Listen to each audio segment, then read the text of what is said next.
Pullman, Moscow, and beyond with Jordan Vorderbruggen, a podcast where we get to know interesting people here on the Palouse. Welcome to the Pullman, Moscow, and Beyond podcast. My hope is to spotlight some of the most interesting people here on the Palouse, as well as some folks I've gotten to know from beyond our area. On this episode, we sit down with local cookie master Casey Bates to talk about her business creating custom works of art through cookies, as well as her appearance on the Food Network's Christmas Cookie Challenge. So tell me, how long have you lived in the area? I've been here about 5 years in this summer. Okay, and where did you grow up? I grew up in Marietta, Georgia, which is about 30 minutes south of Atlanta. So what brings someone from Atlanta to the Palouse? So my husband, Nick, is from here originally, and his parents, I'm just going to say their names, Bob and Barb Bates, because everyone in the community knows them. Right. And his grandfather, Stan Bates, he was actually the commissioner of the Western Athletic Conference and the athletic director at WSU. So the Stan Bates Award, that's his family. Nice. So they're one of the legendary Whitman County families. And you guys live in Colton, right? We're in Colton. And that's kind of where his parents are and everything. Yeah, that's where they are. And his dad runs a life insurance business out of there. He's done that for, I think, 56 years or something like that. So they're pretty solid in that community. How did you guys meet? I was a senior at UGA at Georgia, and he was working at an athletic facility in Richmond, Virginia, specifically Midlothian, if that helps. Okay. I was doing an internship there in the recreation area, so they needed a camp counselor, but part of the internship was you had to work in all of the departments of the athletic facility, and he was a trainer there. So I was set up to shadow him, and the rest is history. How long were you together before you decided to move up to this area? So we got engaged after college. He was in Lake Norman. He had moved to Lake Norman for a different position. And so I went to live with him for a few months to a year or so, just kind of see where it would go. And he asked me to marry him, and then we moved to Atlanta. Okay. And how long were you in Atlanta for? We were in Atlanta from 2010 to 2021. All right. So, quite a while. And how is living in Colton versus Atlanta? There are things I really like about Colton, about small town living. There are things I don't like about it. Since we grew up just in the Atlanta area, there's just a lot of foot traffic. You know, if you make somebody mad, or if you cross somebody or something like that, you're not really going to see them again. As around here, you have to be super careful. I will tell you, I miss having a Dunkin' Donuts and a Chick-fil-A until just recently we got that. Yeah, like Chick-fil-A now. Little things like that. And some of the food stuff, right? There's not really a barbecue scene up here. No, and we try all the places around here. We eat everywhere. Birch and Bradley's my favorite. Shout out to them. But Mexican food specifically, I'm still searching. There's just a lot of options. It's just different Mexican food. What's the style in the South for Mexican food? Around here, everything's pretty good. But back there, I actually worked at a Mexican restaurant through college, and I bartended and stuff. So I have loved Mexican food forever. And the chicken in the South is really spicy. It's really seasoned, all the pulled chicken and stuff. And here just haven't found to be the same. They're just different. They don't really hit the same. So you eat it to get the craving out on you. And I grew up, my granddaddy's fried chicken. You're never going to find that anywhere around here. And Nick talks about that chicken to this day. It's been a long time. But barbecue joints or fried chicken and Southern staples where you could just go in and they would have chicken salad and pimento cheese sandwiches and things like that. That's not a thing around here. You know, you miss those things, but learn to make it. Yeah, absolutely. So how often do you go back to visit family and things? I try to go twice a year. My family, they're all in Georgia, so that's been really hard because my brother's my best friend. We're only 18 months apart. Okay. As soon as we moved here, his wife got pregnant, which is the only kid between us two. So that was really tough. So I try to go twice a year at least just to show my face, be around. Do they come up here ever? My mom does. My mom likes to gamble. She's a big casino lady, and they don't have them in Georgia. They're not legal there. So she comes out here and she'll just stay at the Quest, and we literally will just hang around the casino for 2 days and then she leaves. That's hilarious. I don't know if she would like me telling that story, but it is what it is. There are casinos around here for sure. She does say that the landscape around here is the most interesting she's ever seen, and she likes to just go for drives. So we'll drive from here. We go down the grade, down to a Soton and stuff, and she just likes to look. That's cool. She thinks it's beautiful. Well, especially this time of year, all the hills are turning green and everything. It's pretty special. She likes to come for the canola flowers to see those. Some parts of the year it's kind of drabby, but it's pretty special in springtime and summer when it turns golden and everything. And you're not sweating through the humidity and you have to change your shirt 3 times. That's different. Definitely have some positives that way. For sure. So tell us a little bit about your business. So it is a sugar cookie business, and they're mostly decorated cookies. And I do custom orders, custom work, pretty much anything you can give me, I can make a cookie out of it. So that's why we say I can cookie that. Nice. So how did that all come about? So I worked at another bakery just outside of Atlanta, north of Atlanta, and we did seasonal cookies there, but we didn't work with the royal icing. We worked with kind of a soft icing and butter details, which were delicious. But we kept the same seasonal shapes and decorations every year as a staple. And I just started to get really bored with it. So at Georgia, I had initially started as an art major and then I switched, but I think that never really left. Right. And all the years leading up to graduation, I was always in food and I loved working with food. And working at this bakery, I thought, how could we make these better? Just more intricate or more control over it. So in my free time, I found myself exploring the royal icing field of it, which was just exploding at the time. So around 2017, everyone was doing cookies then instead of cupcakes. And I was like, how can I get into this? This looks fun. A lot of trial and error. Getting into that is very frustrating if you're starting that. But once you get it, it's addictive. It's really fun. What's your setup like for making the cookies, how that whole process works? Interesting fact is I don't have a website. I tried for a while to do it with a Google form so people could get in there, order what they want. But I found that I love to ask a lot of questions because everyone has a different vision about what they want or how they want them to look. So I ask what you're looking for, favorite colors, personalization, what's your favorite thing if they don't really know. And I start with sketches and then I go shapes. I probably have 1,000 or more cutters and I will still hand cut stuff if I have a vision in my head. But I've gotten pretty far into this business and people trust me now. They don't need to see my sketches or my whatever. So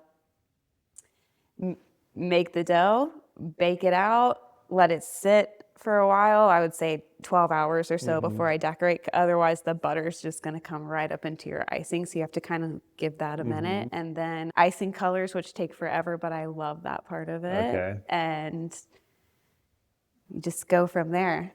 So how long does it take you, if someone has a special birthday or something they're ordering, like how many cookies are you typically making for that?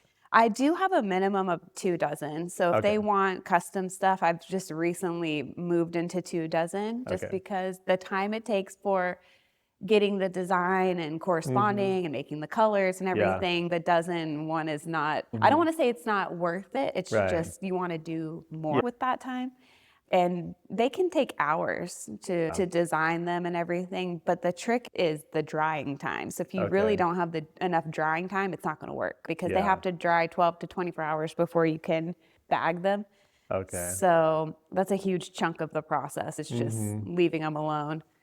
So the whole process for 2 dozen cookies, start to finish, how much time investment is that? I would say 3 days. Wow.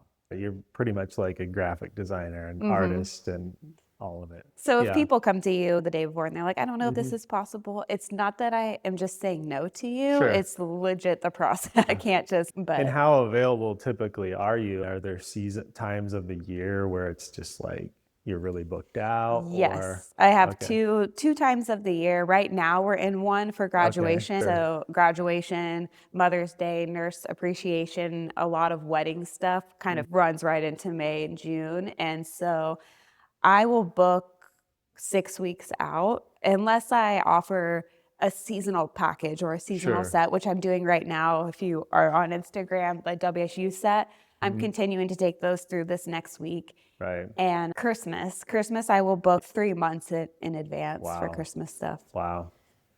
And so who are the clientele typically?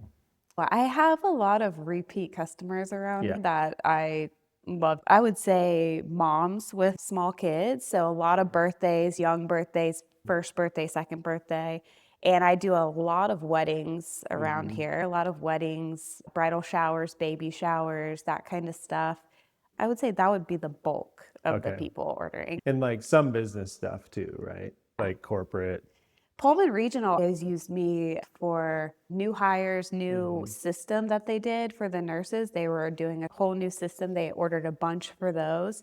Match day, where the nurses get matched to their, I've done that for them. And the local businesses around here, I've done some for Dunlap Towing. I just did MSI Engineering. Okay. I did their big holiday party. Aaron Donnelly said, don't move back to Georgia. We're using you every year. It's been good. Typically, especially for the business stuff, it's like, this was awesome. We're like gonna do this on an annual basis or whatever. Yeah. And how long do the cookies last? I would think some of those businesses might, if they have a new hire, maybe they're trying to use it for like multiple new hires. That's a good question. The cookies are actually, they're heat sealed in cellophane bags. So they're heat sealed like if you're buying potato chips at the store or whatever.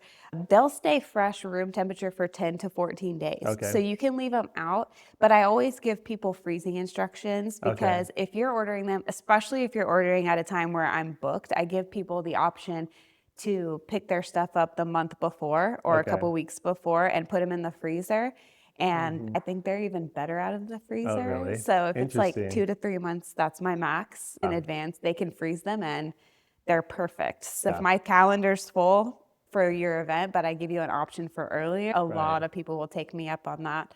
So a business could potentially have you make a whole bunch of something and then use that over the course of whatever. Yeah, they could keep them in separate Tupperwares or Ziploc bags or something and just take them out as they need them. And that's it's a really great option. Realtors, you have client gifts or something and you have a dozen with your face or your logo. And I have an edible printer. You could print your QR code onto, they're all sealed. So you just pull them out as you need them, put them in a Ziploc bag and let them come to temp. It's a good option. So you started out at a bakery in Georgia, and then what was the progression to doing it on your own? Okay, I made a bad decision at first because when I finally got the guts after a decade at this bakery to say, I want to do this full time. I was seeing enough orders on the side. And my husband said, let's just do it. Let's go for it. We launched it in February of the COVID year. Yeah. And so then COVID hit and all the parties and everything were getting canceled. And I was like, I have to figure out a way to make some money. I just left my job and we have bills to pay. And he was an in-home trainer at the time. So you couldn't do any of that. What are we going to do?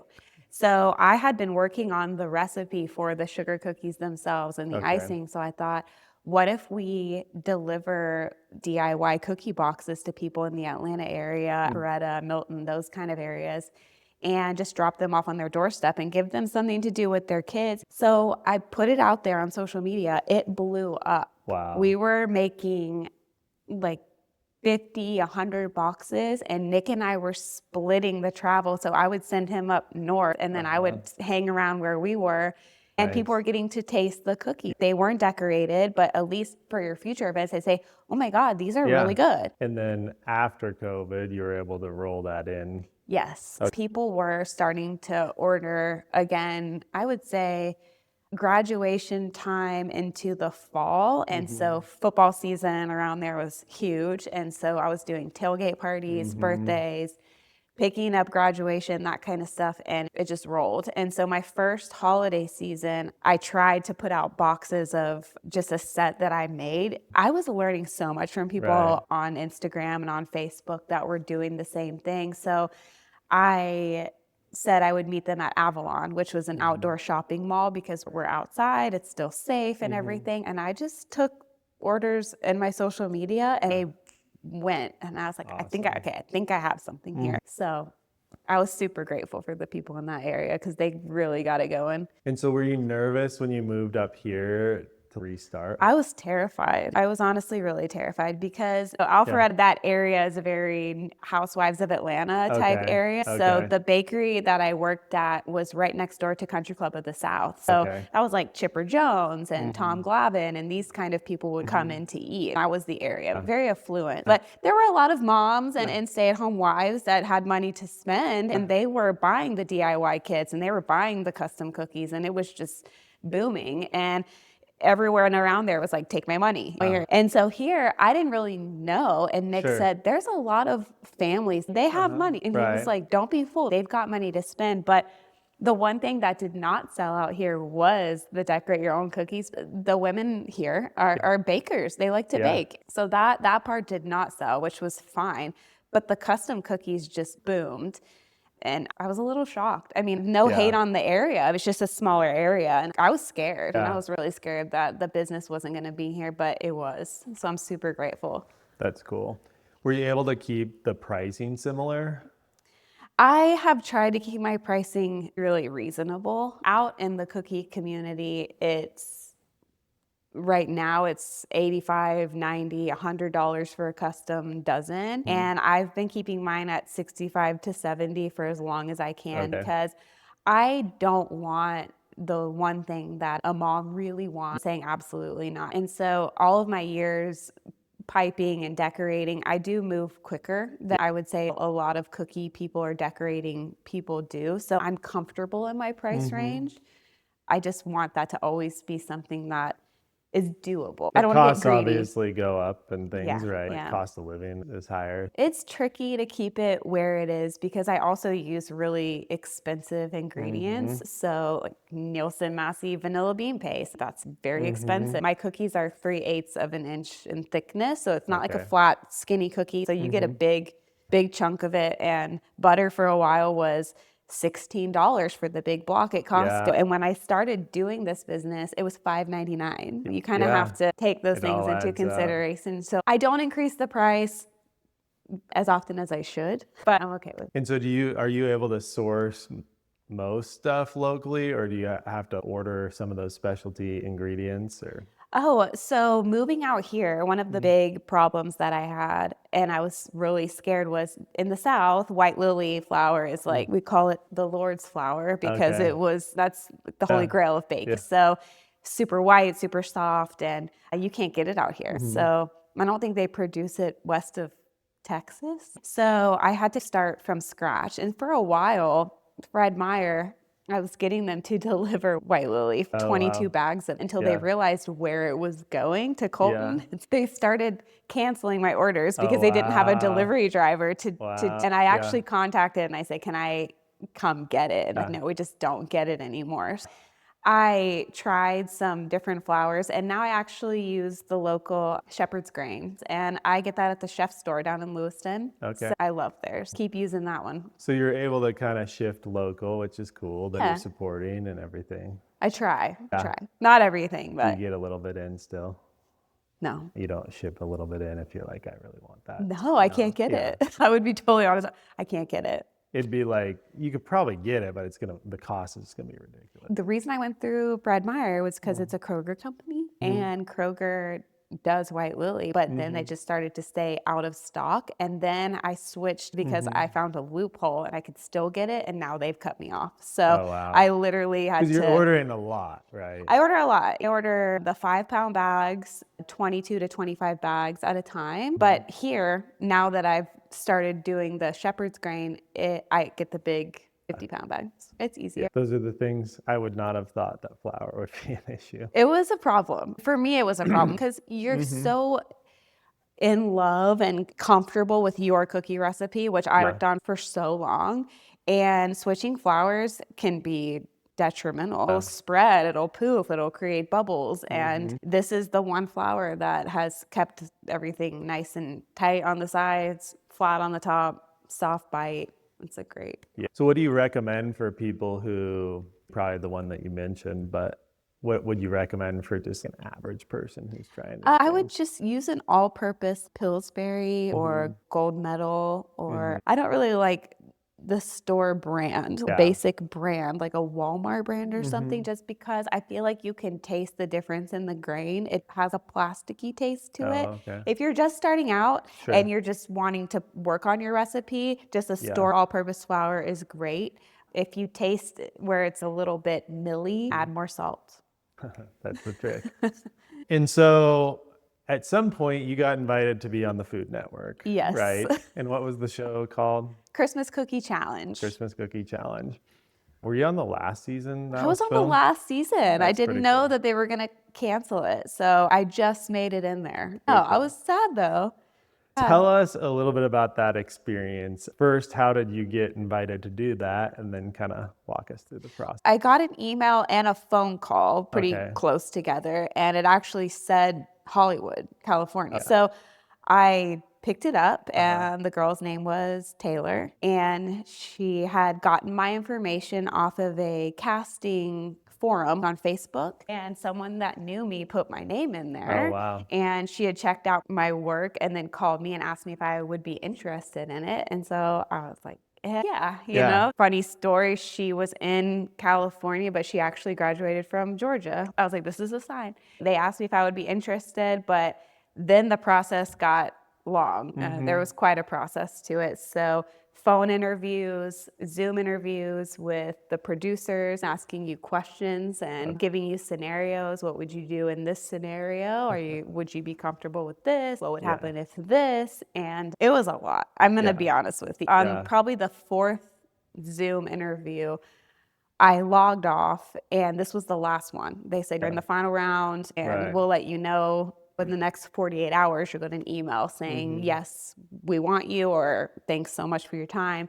And I just looked at Nick, and I was like, I think that went really bad. I feel like that one was really tough, because part of the process is them asking you some of the same questions over and over just to put you on the spot, because you feel if you've already answered that so many times, the answer gets weird and your energy gets weird. And like, why are you asking the same question again? The last one was dicey. And I remember we were supposed to go out with some friends that night, and we did. We went to Casa Lopez in Moscow, and I'm waiting on this email, and I was so distracted, and I just thought, I think I bombed this. I don't think they're gonna want me, and I got it. And they said, congratulations, you've been chosen. And then right off the bat, you sign NDAs and contracts and stuff that you can't talk about when the filming is and all that stuff until it's over. Right. So we went right into legalities. Were you able to even tell people that you were going on it after you'd signed the stuff, or? You had to wait a certain period, and you couldn't give them any date details. And we didn't know which episode it was going to be. We didn't know the air date until I think it was 2 months before. Okay.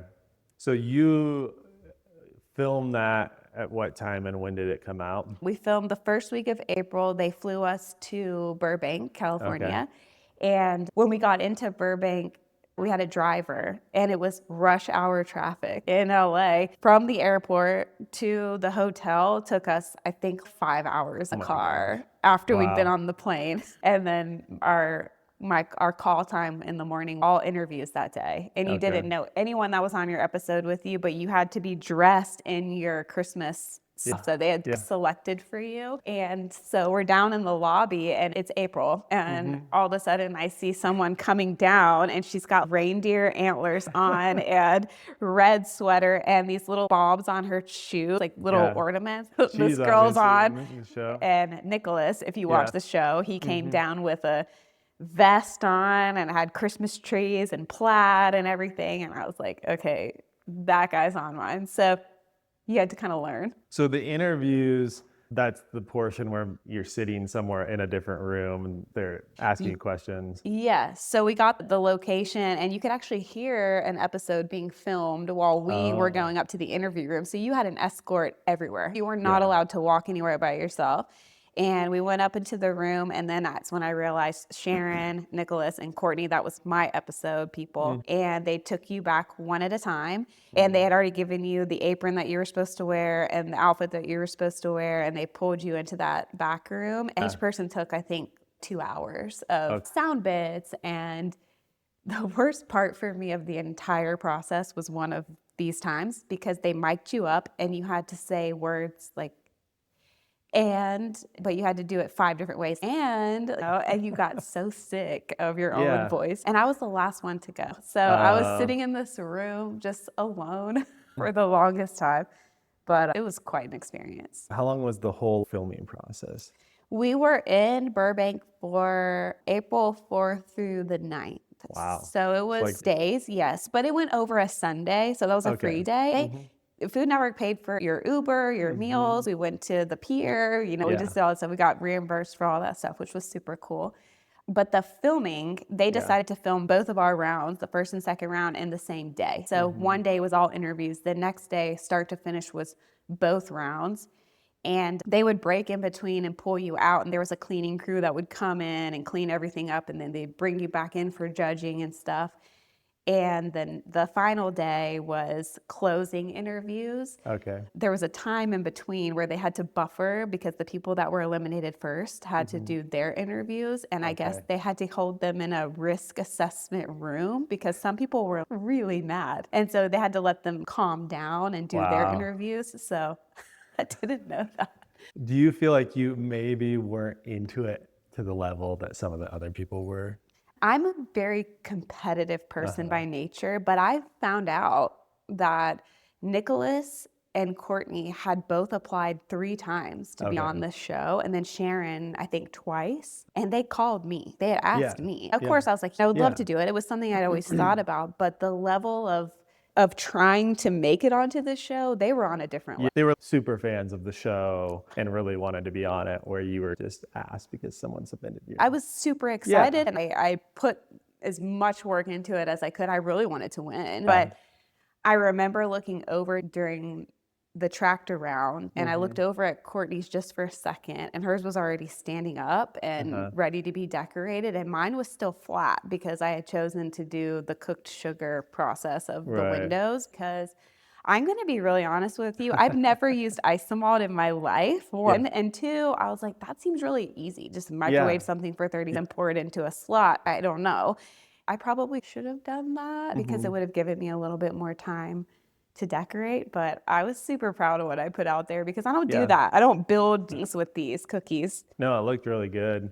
I was thinking about that. I was like, it's an interesting show because not everybody's going to be doing all that stuff all the time. I get that they're trying to challenge you, but it was quite a challenge. I heard some parts of Nicholas's falling at some points, and then in the first round, Sharon dropped some royal icing transfers, and I just remembered hearing her like, oh, she was so frazzled. And I actually asked her, I was like, you good? You're okay. I was so comfortable in the first round. Can I say that? I was very comfortable in the first round, and everything was you won working. The first round, right? I was like, this is all just really working for me. I thought your stuff in the first round was on a different level compared to what they were doing. Oh, thank you. It just seemed like it was pro level. They professionals. The judges, you mean? No, the other competitors. Nicholas, I can say it now, but he works cookies and cakes and stuff at Disney in Orlando. So he's a cake maker, and he does those buttercream cookies and stuff for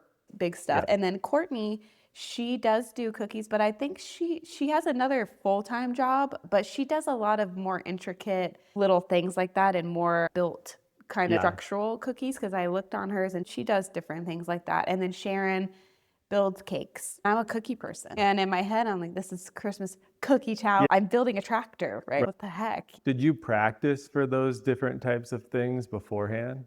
I'd watched it over the years. And so I did practice with the cooked sugar and open space filling. And then I did practice just trying to build a house, a sided house with my cookies, because they're pretty soft in the middle. And They were standing up, and I just thought, I used a stiff royal icing to practice with. And when we were there, they just recommended that you use your glue, whatever you're using for your edible glass glue, because it was supposed to be humid in there. It was hot. It wasn't humid. I was hot. And that sweater was selected for me to wear. And I was burning up. And the sleeves were so tight that I couldn't move them up. There was just a lot of weird things happening, but. So how much time did you guys have? The first round was 90 minutes, start to finish, and you could not prep.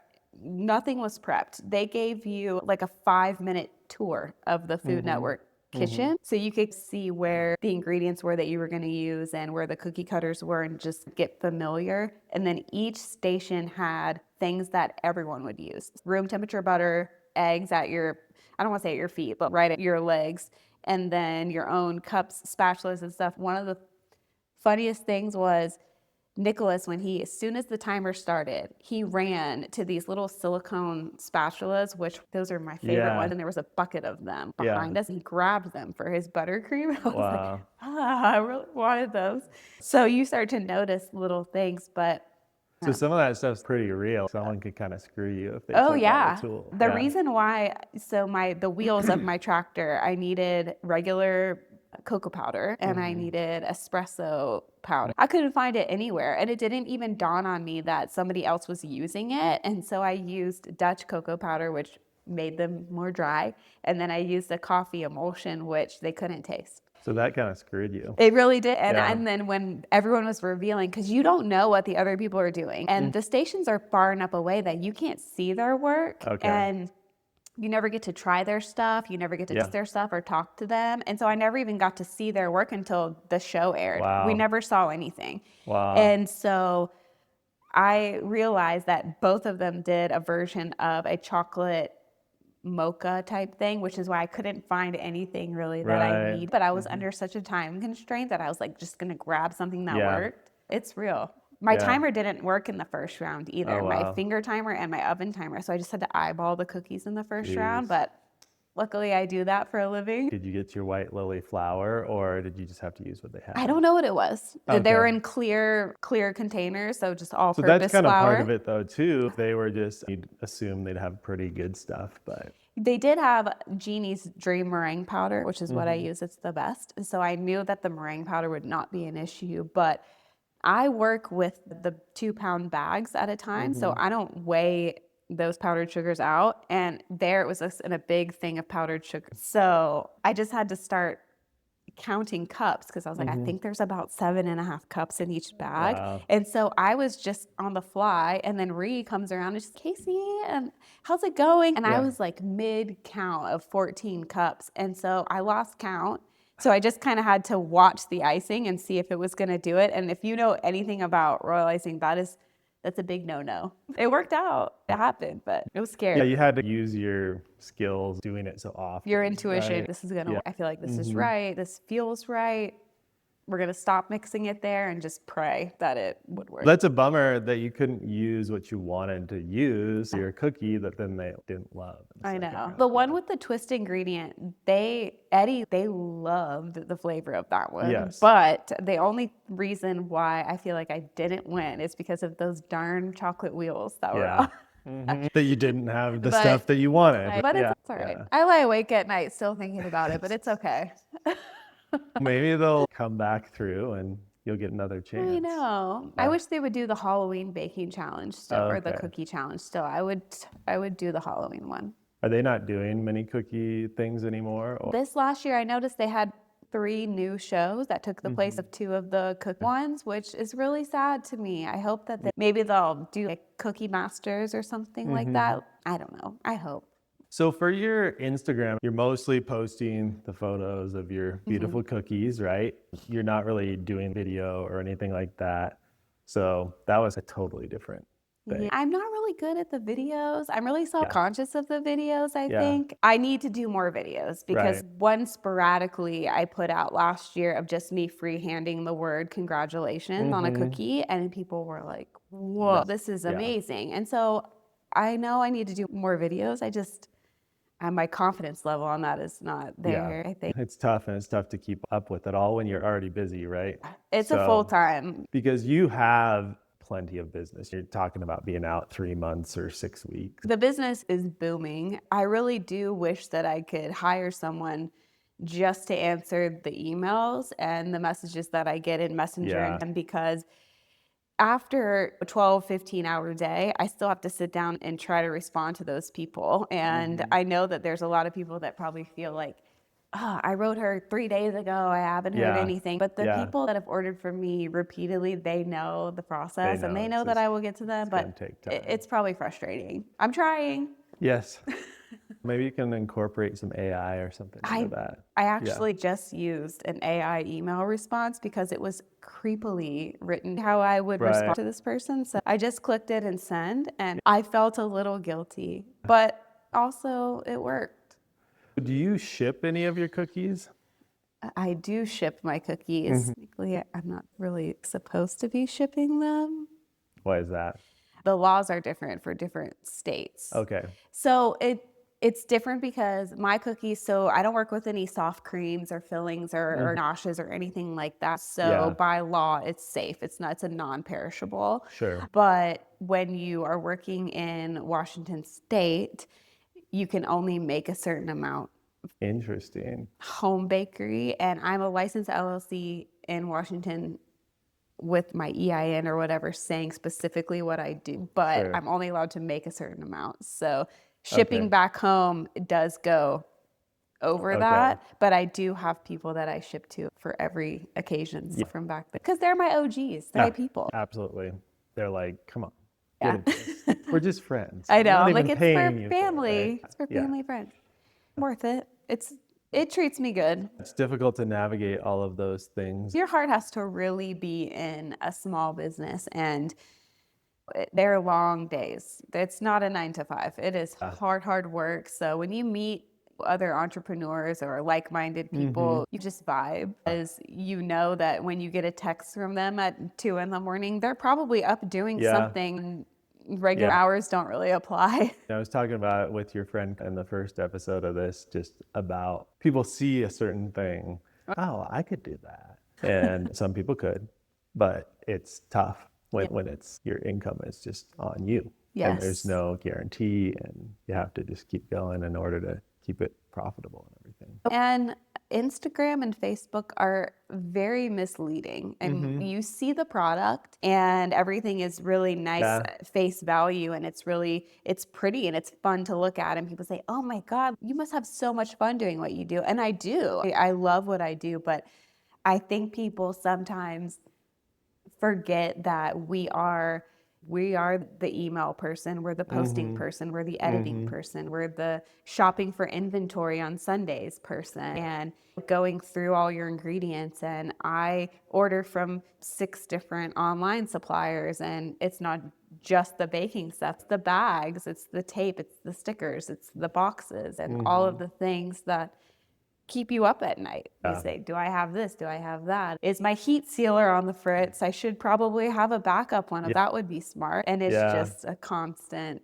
thing. But it's rewarding at the end, especially when kids come up to you. And I've had kids be like, oh my God, you're the cookie lady. And they say, I want to be you when I grow up. And a little girl has said that to me. And that's what you want. You want to see the good stuff. You don't want them to see the thing. You faced burnout the years. The burnout is really hard. I actually have been struggling with that lately. It happens when you have really busy time. So coming off holidays and stuff, January is a hard month for me because you're resting, but you're also trying to gear up for the next thing. But I'm not going to lie to you. Probably once a week, I think I just need a 9 to 5. It's hard. And you always think you love your process and you love your work when you're done with it, but you've been looking at it from start to finish. So when people see it and they're like, oh my God, I don't feel the oh my God anymore because I've been studying and doing all of the tiny little things to where it's cute. I like it. But I'm also like,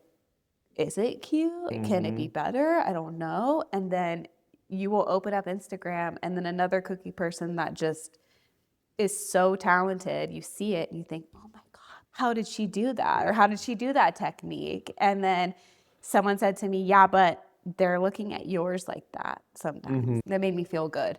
Everybody has strengths and weaknesses. Do you ever think about diversifying more on certain things, or probably done that over the years, just like with a certain batch, you're doing a different? I do drop cookies. So the big fat yummy cookies, I do those for pop-ups. And over the years, I used to do cakes and other kinds of things like that. And so getting just into the decorated cookies is such a niche. You get bored with it. I mean, you can get really with it.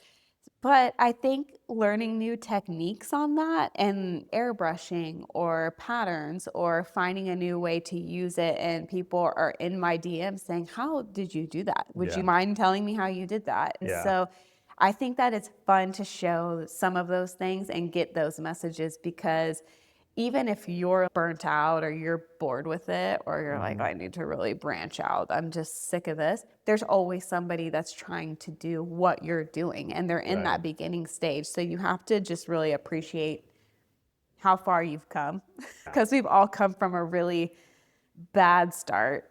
And I keep those pictures around as motivation. Yeah. Sometimes I think if you're motivated to keep doing more and keep getting better, when you're perfected it, it's almost, how could I take it to the next level? And I don't know if I need to take it to the next level. So. Or you make something and you say, I cannot post this because I want to make this again. You don't want somebody to say, I want those specifically. And they were just really hard or something. But there are a couple themes that I won't do anymore, unfortunately. But what are those? Paw Patrol. Okay. You're done with Paw Patrol? Taylor Swift is teetering on the edge. We're about to be done. We're about to not do those anymore. But ones that I will always do, Schitt's Creek. I would say anything pink or hot pink, vibrant flowers. Love that. Bright colors. Do you just like Schitt's Creek, or? I love Schitt's Creek. What do you do when you're doing all this work? Do you listen to things, or do you watch TV while Both, you're doing? But I will turn on something that I've seen so many times, because I know what the scene looks like on the TV. So I'm down working and I can hear it and I'm still laughing. So Friends, grew up with that. Schitt's Creek. I'm a huge Game of Thrones and Peaky Blinders and those kind of things. So I will have that kind of stuff on, and it's like, how do you just listen to shooting and sword fighting just in the background? It is what it is. I just like it. It's probably relaxing. I'm a Seinfeld fan, so sometimes it's like, I just need something that I can relax. Yes, it makes you feel. It's the same thing, where it's like you could be doing something else, but you don't really need to look at it. It's a comfort thing, comfort shows. So you've never had an assistant or anything like that, right? Nick helps me make dough when I get really overwhelmed, and he'll fold boxes for me and do the things that I trust him to do. But this year I had him try to heat seal some cookies at the holidays, and it just wasn't up to my standards, so I kind of kicked him out. I have control issues, but this is a business where you are pretty controlling. I think that's a very common problem. I'm in a real estate coaching network, and that's like what they're preaching to us all the time, is like letting go of control.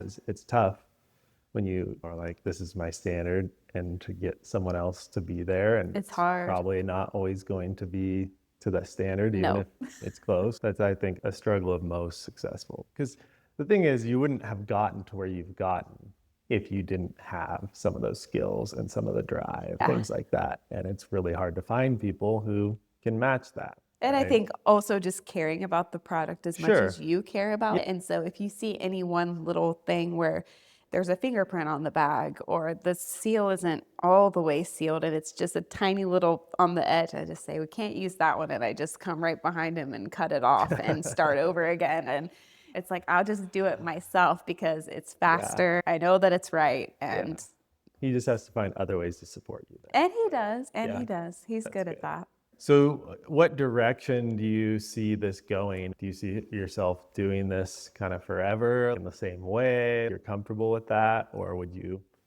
try to scale it? Have you thought about ever bringing someone in? I was asked if the brick and mortar was in my future, and I said, absolutely not. I don't want that. I feel like I ran the last business that I worked on. It wasn't mine, and it was too much. So I don't want that, but I have started teaching classes this year. And that's a new like venue that I want to keep doing because I've gotten really good feedback and people say they've had a lot of fun doing it and they'll keep doing it. And so I started at Christmas time, which is a wild time to just jump right in, but both classes sold out really quick. And the University Inn in Moscow had me there, and then Craft Studio also had me there. But some people in Pullman are asking me if I will do them privately at their house, and I'm totally open to that. So I think I like doing the custom orders and I like doing that kind of stuff, but I think I'm craving again just working with people because I'm alone a lot during this process and all day. So being able to do these with people at their house or for a party or girls' night or something is something that I want to keep doing. And so less customs, more social events. Yeah, and probably just kind of fun to do something totally different. It is. Pass along some of the knowledge and skills. But that is just a confidence don't train somebody issue. too well. You might get direct confidence. I have looked around and some of them are actually pretty good. And I just had the first guy to take one of my classes for Easter. And I'm not kidding you, his were the best in the class. And I was like, look at you go. I was pretty impressed. I don't want that to sound sexist, but I was pretty impressed. There is a skill, right? If you have probably control over your hands, for one, and an art skill, really, right? I asked him what he did, and he's a welder. Oh, there you go. And I was like, okay, well, there you go. Makes sense. But you've never really wanted to expand into doing something online where you're like teaching classes? I think that might be one that I am interested in doing. If I can get it to where I feel, I don't want to say it's good enough, but if it's polished enough to be able to sell the class as a downloadable thing and they can watch it on Instagram or YouTube or whatever at their convenience. There's a lot of people out there that do that, and then they work with other people that make the cutters for the class, and so it's a package deal. So the cutters get shipped to them, they make their own cookie, and then you walk them through the process. That's something I'm definitely interested in doing. I think that there's a lot I could share to help people in technique-wise and learning how to do it. Which is wild to say because I was such a beginner at one point, but I like that part. It's fun to teach. It's probably fun to see people make improvements and feel like they can do it. Yeah, of course. And someone asked me, they said, aren't you afraid? And they're like, are you afraid that somebody from these classes is going to launch their own cookie? I was like, absolutely not. Go for it. The more the merrier. Like, there's room for everybody. No pun intended. Yeah. I think when you've been in a business for a while and you're confident in yourself, it's like, are they really going to do it? Probably not. Go for it. And if they're that person, then awesome. Deserve to be my competition if they can take it to that level. Yes, exactly. But probably most people are going to take it to that level. There's some local ones that they're very good. And so you want those people that are close to your level or better than you, honestly, because if you're full, you can say, oh, I don't have any availability, but so just give it a shot, because you don't really want to send them off to someone that you think is going to, botch them or something. It's not the goal, but the more the merrier, honestly. And this area could use more professional cookie people because we get full. I'm so full. And there are different styles too, right? I even just noticed that on the episode of the cookie show that everybody kind of had their own spin on it. Oh yeah. You have a much different look than a lot of other cookie makers, right? There's people that they like to paint them, edible paints or paintbrush techniques, or they use only pastels, or they use only deep colors or watercolor and stuff. So everyone's different. And I think the best compliment that I've gotten, this was probably, I don't know, a year and a half, 2 years ago, and they commented and said, I always know that it's your set before I know that it's your set when they see a picture. And that's what you want. You want your brand to be like, oh, those are Casey cookies, like for sure. She made those.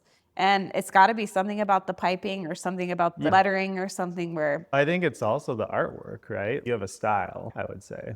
And I don't like empty space on cookies. I don't like really simple ones. And so mine are pretty filled. I don't like a lot of room for nothing. So that's one of my things, I think.